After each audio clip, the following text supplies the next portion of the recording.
بسم الله الرحمن الرحيم. مجلس شورى علماء أهل الحديث. دزم اسلامي عقيدة دا محمدي عقيدة، دزم اسلامي عقيدة دا محمدي عقيدة. رب را کړی دا د غالي احسان دی.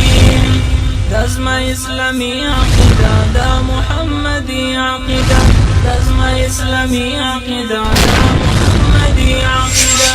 رب را کړی دا د غالي احسان دی.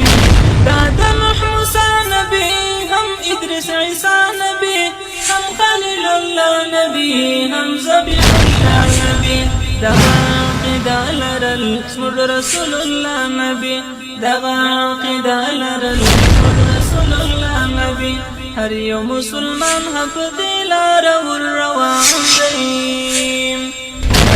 اسلامي عقيدة دا محمدي عقيدة، دزم اسلامي عقيدة دا محمدي عقيدة. رب را کړی دا د غالي احسان دی. دا د نبوي عقيدة ډېر نوراني عقيدة، سپین منهجي عقيدة، ښکلې ایماني عقيدة. دا د نبوي عقيدة ډېر نوراني عقيدة، سپینا منهجی عقیدہ، ښکلی ایمانی عقیدہ، سما قرآنی عقیدہ، د هر صحابی عقیدہ، سما قرآنی عقیدہ، د هر صحابی عقیدہ. موږ یې خادمان یو ملو سر متر قربان دی.